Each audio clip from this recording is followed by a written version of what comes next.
نحمده ونصلي على رسوله الكريم أما بعد فأعوذ بالله من الشيطان الرجيم بسم الله الرحمن الرحيم وإن تعدوا نعمة الله لا تحصوها صدق اللہ العظیم۔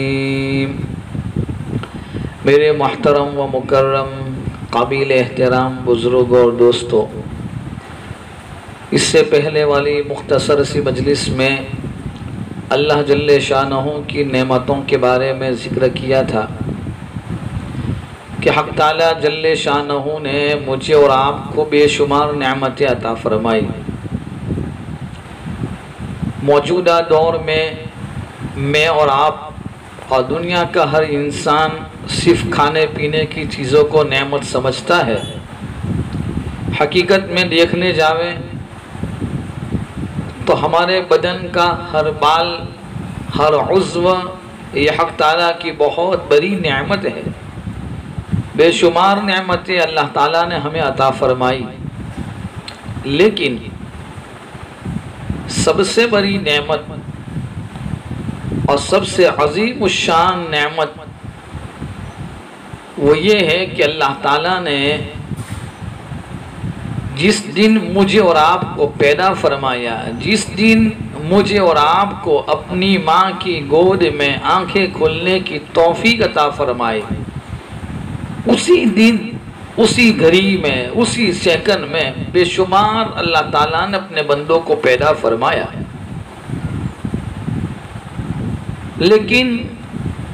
اللہ نے مجھے اور آپ تمام کو، ہمیں ایمان والے گھر میں پیدا فرمایا، یعنی آنکھیں کھلتے ہی اللہ نے ایمان اور کلمے کی نعمت عطا فرمائی۔ میرے بھائیوں، کلمے کی نعمت یہ بہت بڑی نعمت ہے۔ جس وقت میرا اور آپ کا گزر کسی مندر کے پاس سے ہو، کسی عیسائی کے چرچ کے پاس سے ہو، یا کسی غیر مسلم یا کسی دوسرے آدمی سے جن کے پاس ایمان نہیں ہے، ایسے غیر مسلموں سے ہمارا تعلق ہو، اور راستوں پہ چلنے والے وہ لوگ جن کے پاؤں میں چپل نہیں، جن کے سر پر ٹوپی نہیں، کوئی کپڑا نہیں،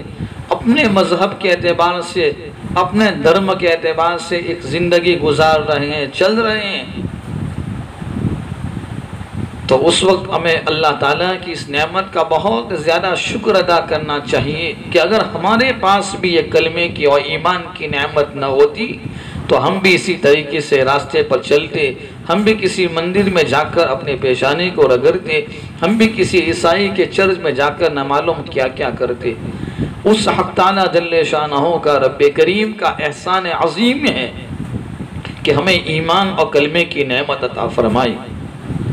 میرے بھائیوں، اس مختصر سی زندگی میں اس ایمان اور کلمے کی نعمت کو، اس کی حفاظت کرتے ہوئے، اس کے اوپر محنت کرتے ہوئے اور اس کا حق ادا کرتے ہوئے اپنے ایمان کو بچانا ہے۔ یہ قرب قیامت کا زمانہ ہے۔ اس قرب قیامت میں اللہ تعالیٰ میری اور آپ کی اور دنیا کے ایمان والے بندوں اور بندیوں کی ایمان کا امتحان لے رہے ہیں۔ یہ امتحان کا دور ہے، یہ آزمائش کا دور ہے۔ اس لیے یہ دنیا مختصر ہے اور یہ دنیا دار الاسباب ہے، یہ دنیا دار العمل ہے، یہ اطمینان اور آرام کی جگہ ہے نہیں، یہ امتحان کی جگہ ہے۔ یہاں ہر انسان کا امتحان کیا جائے گا، یہاں ہر انسان کا امتحان لیا جائے گا۔ تو اللہ تعالیٰ نے ہمیں ایمان اور کلمے کی نعمت عطا فرمائی، تو ہمیں سب سے پہلے اللہ کو پہچاننا ہے کہ میرا اور آپ کا پیدا کرنے والا خالق اور مالک ایک اکیلا یکتا ہے، جو اپنی ذات میں اکیلا، اپنے صفات میں اکیلا ہے، اس کا کوئی شریک نہیں، وہ بے نیاز ہے، وہ وراء الورا ہے۔ اللہ کا استحضار ہو اور جب آدمی اس ایمان کی اور اللہ کے استحضار کے ساتھ، ایمان کی کلمے کی نعمت کے استحضار کے ساتھ زندگی گزارتا ہے تو پھر آدمی گناہوں سے بچتا ہے۔ اور ایمان کا مل جانا میرے بھائیوں بہت بڑی نعمت ہے۔ میں نے اور آپ نے کوئی اللہ کے دربار میں کوئی کاغذ نہیں لکھا تھا، کوئی خط نہیں لکھا تھا، ہم نے کوئی میسیج نہیں بھیجا تھا۔ اس رب کریم کا احسان عظیم ہے، بن مانگے یہ کلمے کی نعمت عطا فرمائی۔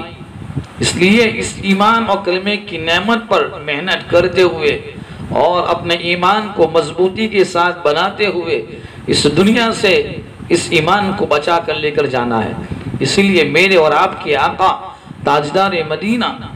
جناب نبی کریم صلی اللہ تعالی علیہ وسلم نے ارشاد فرمایا، لا تقوم الساعة حتى يقال في الارض اللہ اللہ، او کما قال صلی اللہ علیہ وسلم، کہ روئے زمین پر قیامت قائم نہیں ہو سکتی جب تک کہ روئے زمین پر ایک ایک اللہ اللہ کہنے والا باقی رہے۔ کہ ایک ایمان والا